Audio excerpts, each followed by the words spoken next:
Hey, everybody, and welcome to Learning from Smart People. My guest today is Casey Jourdan. She is a business strategist, troubleshooting small business struggles and supporting startups. After surviving a roadside bombing in Iraq, which we will get into at some point, and years later, tackling multiple rounds of infertility treatments with no good outcomes, which we will also get into, Casey has come to deeply believe that change is inevitable, but evolution is optional. We get to create our best lives and a business that suits our lives. Casey, welcome to the show. Thank you for having me.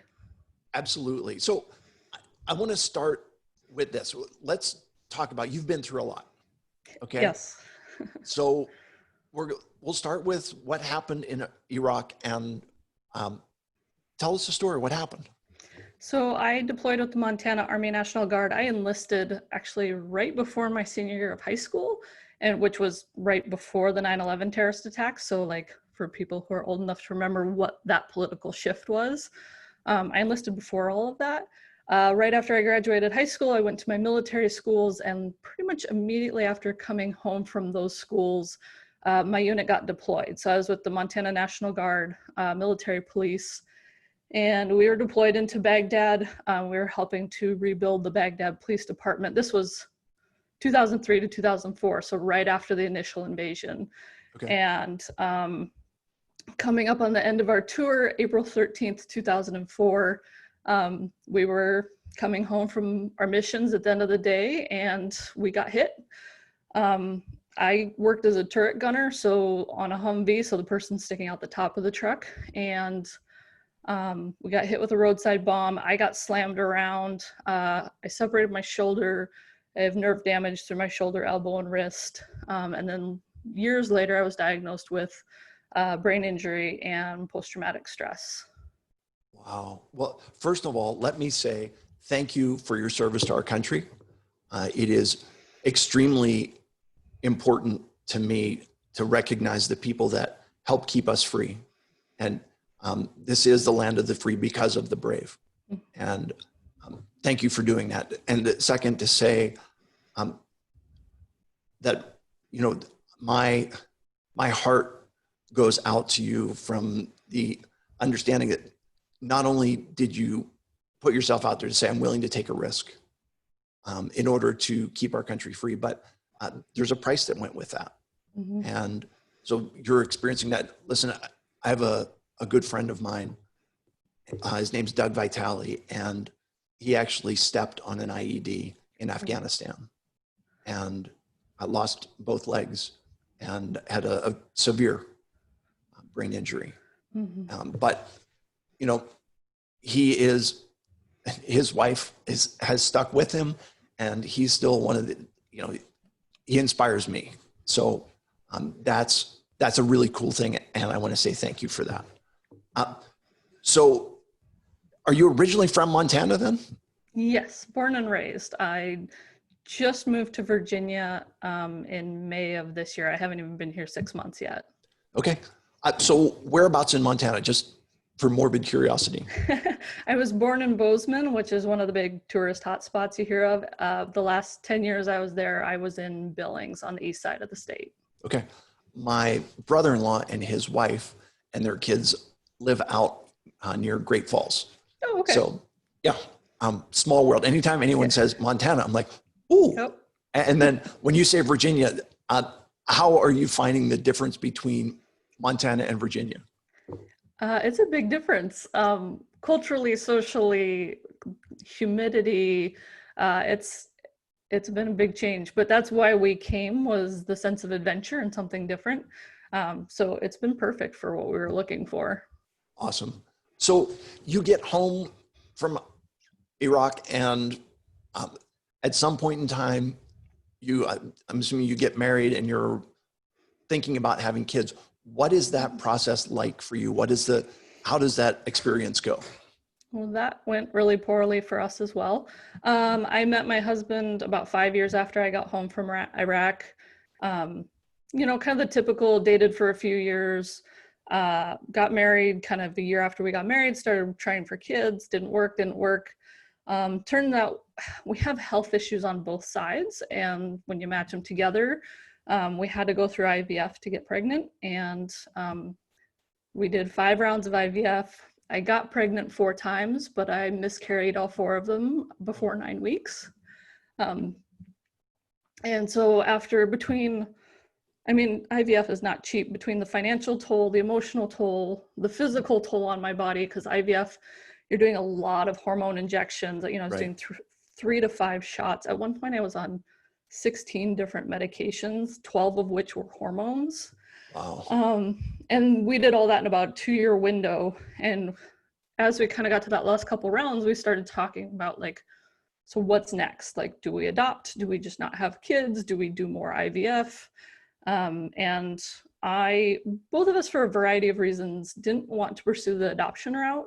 Okay. It was very important for us that we had that experience of the pregnancy and all that kind of stuff. So we decided to move on with life without kids. So I refer to myself as child-free, not by choice. I have learned to embrace not having kids, especially the timing of our last pregnancy, which was actually twins. If I hadn't lost that pregnancy, I would have 2-year-olds twins in the middle of this pandemic. And I can see the side of that where I'm really thankful for being where I'm at and still grieving all that we went through.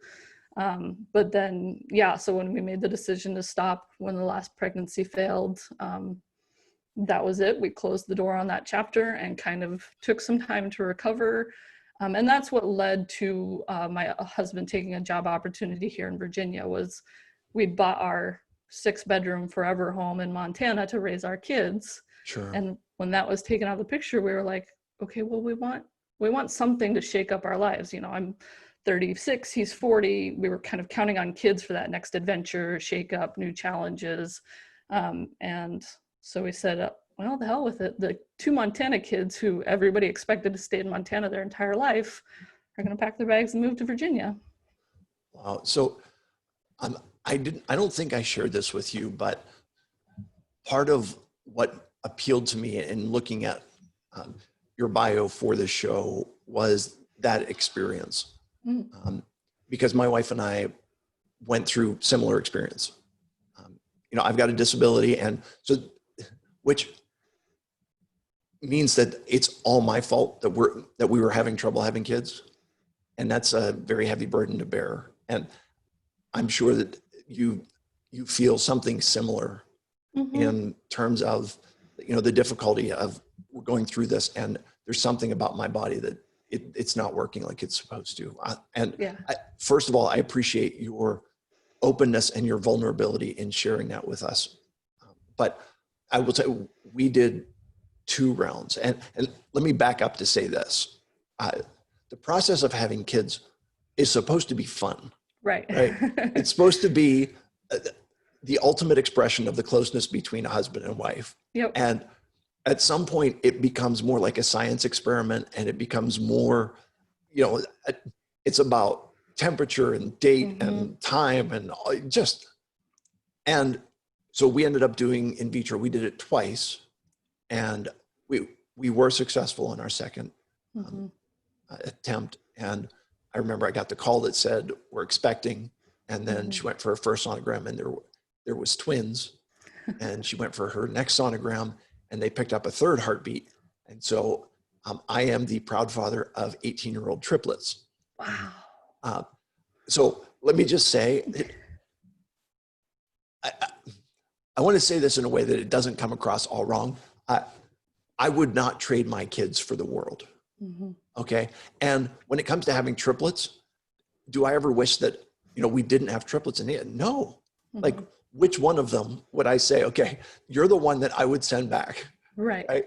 No, they're all unique and beautiful in their own way. However, at the same time, like you said, like triplets are a lot.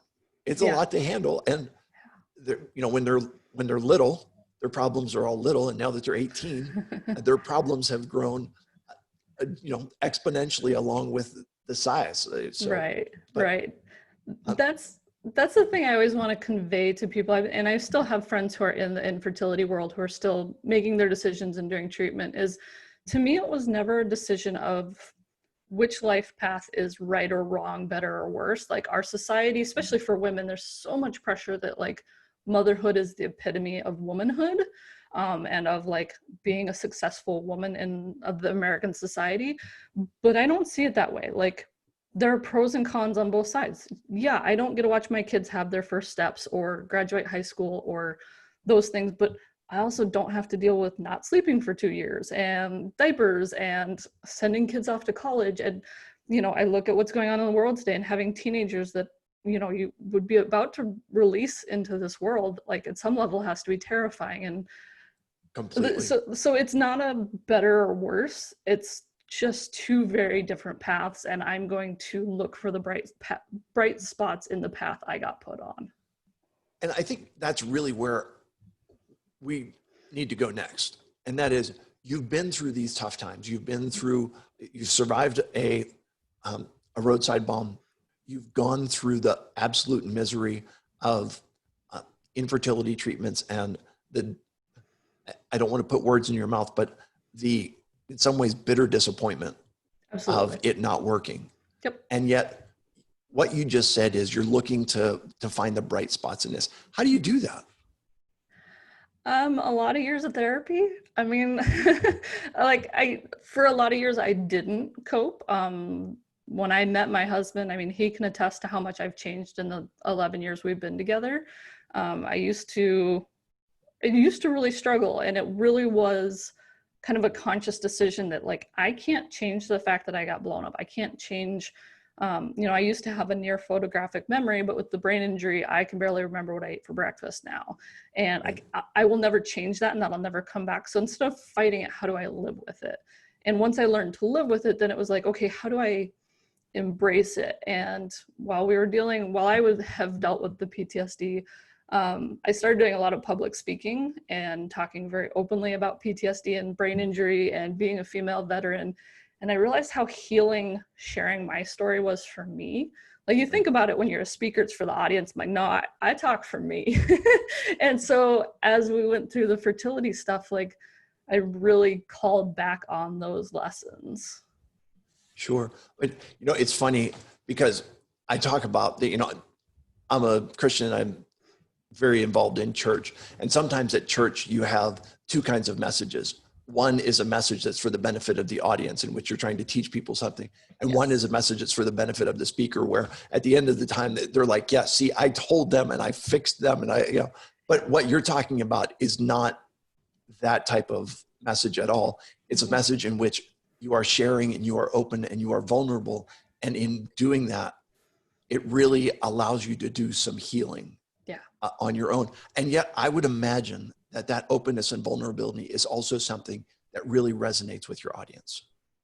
Absolutely. I think the other thing that I have found, not only in like, there's that sharing my story helps heal me, but also I have yet to get off stage or do a podcast interview where somebody in the audience didn't relate to my story. I did a TEDx talk about life after war. And when I got off stage, it still chokes me up. I had a wife of a Vietnam veteran who came over and thanked me for sharing so she could better understand what her husband was living with all these decades later. And I had other young veterans come to me and say, thank you, I'm not crazy. Sharing about infertility, we hadn't discussed that prior to this. And yet there's another person, like, especially infertility, because we don't talk about it. And yet 1 in 4 couples faces some level of infertility. And so the more I can talk about it and validate it, I find out I'm not alone, and I also help somebody else find out they're not alone.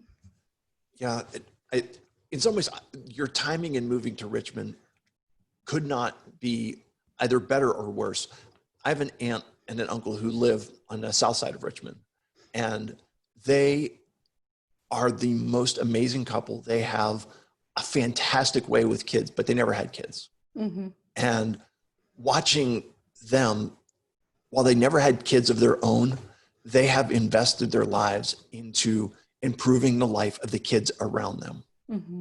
And in that way, again, on a random side note here, I actually started the concept a couple years ago of renaming Father's Day. And I want to rename it not Father's Day, but Dad's Day. And the reason is this, that you don't have to be somebody's father in order to be a positive impact, to make a positive impact in their life, to fill that dad role. Fatherhood is a contribution of genetic material. A dad is someone who invests in a kid's life. And that's absolutely, that's really what you talk about. Just because we're in a position where, we were able to have kids, you may not, but there are ways that you can now take the energy that would have been devoted to kids and invest that in making the world a better place. Yep, exactly. And there's like you said, there's a million ways to parent if that's what we choose. Of engaging with the community around us. We have 11 nieces and nephews, so they keep us pretty busy because most of them are under the age of like 8 still. Wow. So yeah, we've got there's still all those opportunities to engage wherever. And also, like, I mean, for a while, it's also totally okay. I stepped away, like for a couple years couldn't be around other people's kids. I couldn't be around, especially babies and pregnant women. And I got a puppy and I blasted the internet with pictures of my puppy, and like, she is my dog. I mean, we have 2 dogs, but the puppy is like my baby girl, and I do it that way, and that's okay too. Yeah, you got to do what works for you. Yep. One of the things that you had shared kind of in your intro is that change is inevitable, but evolution is optional. I love that concept. Tell me more about that and how you kind of came up with it and how you see it applying to life in general. I was working actually on some messaging for my business. I had a messaging coach that I was working with, and we kept having this conversation around change. And like, the fact is, change happens to all of us. Like, whatever it is in your life, there has been some sort of tragedy or trauma or plans gone awry. And I watch so many people, and I see this, like, I think a lot of it came from the veterans community. I watch so many veterans just get drug along by their diagnosis. And it's kind of this, I have PTSD, oh ho hum, like, and not to like downplay that. I mean, it's still a very major thing, but like, change happens, but what we choose to do with that change, I don't think anybody in the world, if I completely shut down and gave up on life, I don't think anybody would begrudge me that. Like, I got blown up, I had 4 miscarriages. Like, I've had enough thrown at me that I don't think anybody would question me giving up. But why? Like, okay, I survived getting blown up. I survived all that trauma of infertility. What's next? And so that's where the evolution, to me, evolution is this kind of this process that you have to force. So instead of letting change just drag me along, I'm going to lean into my next evolution, and I'm going to see where this change will propel me instead of where it'll hold me back. It's interesting because, the theory of evolution as it is now talks about the environment shaping who survives and who doesn't survive. Your concept of evolution sounds very different because it's not being transformed by your surroundings, but it's about something that is changing and developing on the inside. Am I understanding your perspective properly? Absolutely. Yeah. So like, the environment creates the change, and we have to adapt to that change. And so, yeah, it's a very internal, and sometimes, a lot of times, a very conscious decision to make that evolution. For us, the decision of keep trying IVF, adopt, or cut bait and move across the country, like, those are all very big decisions. And, each of them brings with it its own next level of development and growth and opportunity. Yeah, it's so true. It's so, you're taking everything that's come to you and you're kind of turning this into a good thing. And you've worked this into like a framework. And I was very curious about this. Tell me about it. You have like certain steps of this framework that you've developed. Can you tell me about how many steps there are and like walk me through what you're talking about? Yeah, so this actually developed out of a keynote talk about dealing with adversity and overcoming. And I realized I have basically a 7-part framework, and they're not so much steps as in one after the next, but just kind of, and I realized I use steps a lot. I've been trying to change my language to 7 parts. But basically, when I was asked to name the keynote, all I could come up with was the 7 life lessons I learned from being blown up. And it kind of stuck. And so these lessons are owning your story, remembering that there's no right way to do anything in life. Baby steps, no matter how hard it is, keep taking itty bitty, teeny tiny baby steps forward, because it's still forward. Face it, and then face it again, and then face it again. Number 5 is finding your spark, which to me is a little different than, like, we talk in business a lot about knowing your why. To me, like, that's a bigger, deeper thing. Your spark is what lights you up. What topic do you just love to talk about? And then what was that, 5? 6 Yep. is balancing your strengths and weaknesses. So I don't think weakness is a thing we need to stop in ourselves or correct. We just need to balance it. I have the memory of a goldfish, so I have sticky notes all over my office. I actually have the 7 steps on a bulletin board behind my desk, because sometimes I forget them, and they're my 7 steps. Right. So it's like, I'm not going to try to fix it. I just find tools to work around it. And then I know what my strengths are, and I really bring those traits into my business. And then the 7th part is to never stop learning and growing. I love it. I am so in, agreement with what you're talking about. And, from just the concepts that you're laying out there, that, baby steps, always moving forward, Mm-hmm. and always learn, and as well, balancing strengths and weaknesses. Because listen, as somebody who faces a lot of physical limitations, I've had to learn, okay, there are 3 types of limitations out there. There are the things that I can't change and I have to accept.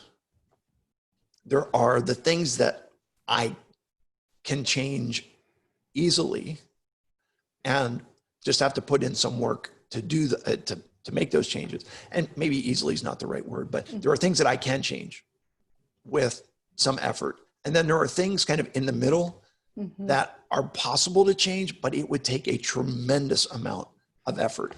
And the question becomes, really, how do I sort it into it's too much effort to change it, or it's so important that I'll put in whatever effort I need to make that change?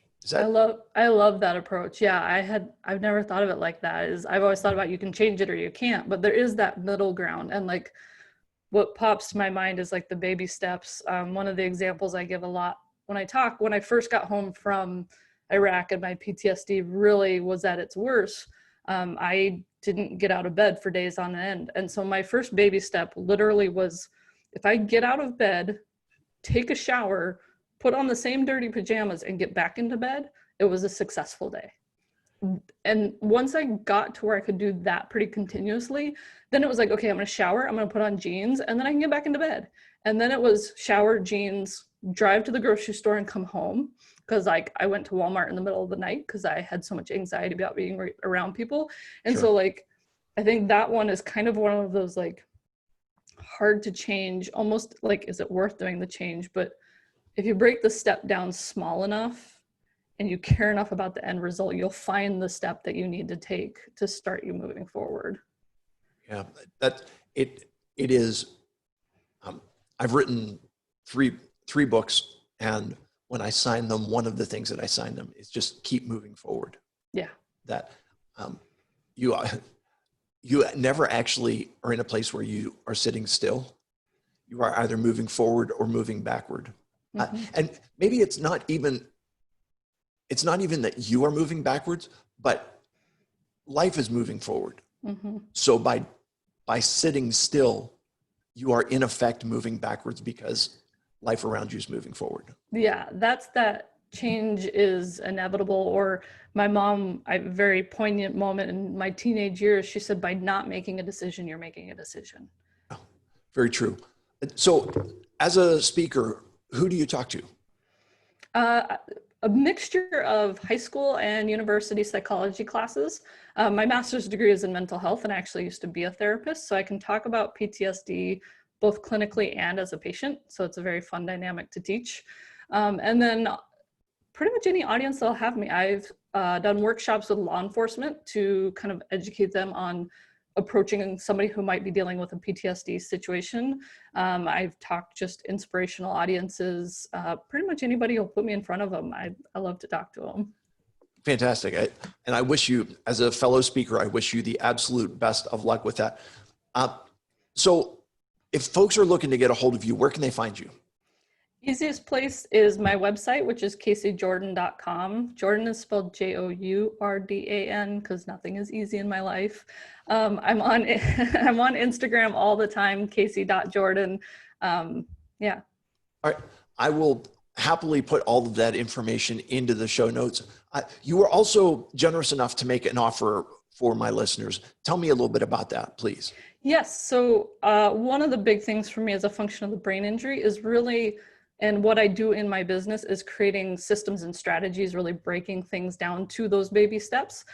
So I have a project planner like workbook. So if you've got a big, whether it's writing a book, starting a business, remodeling your house, whatever kind of project that you haven't started because it's so overwhelming, you can go to CaseyJordan.com/project planner.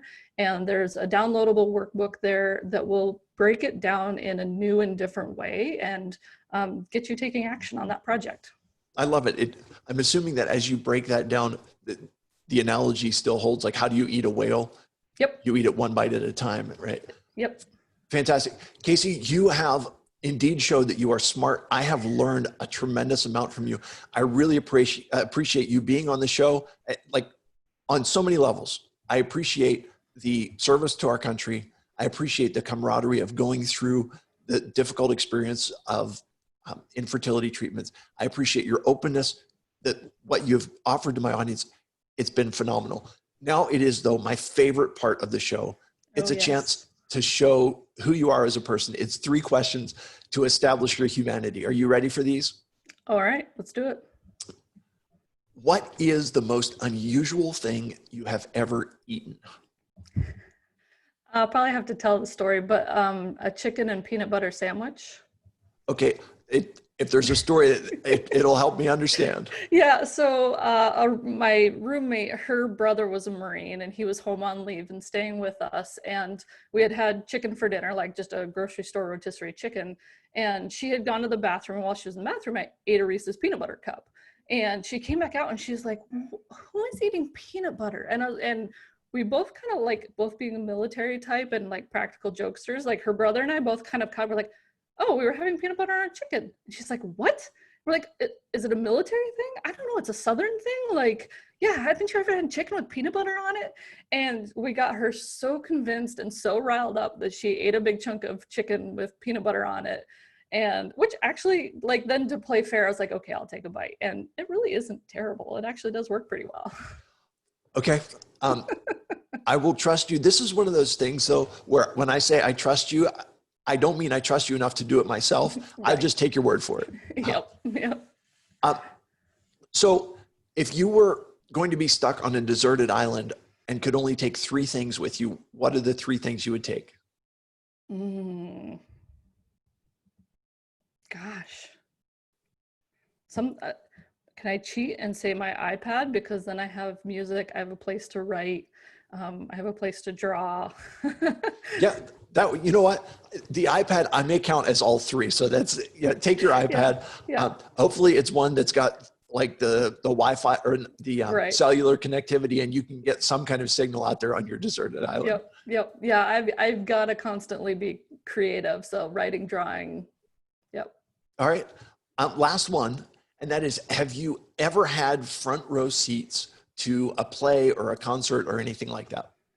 Yes. I actually, not only front row seats, but I got to be a personal bodyguard for Kid Rock for a day.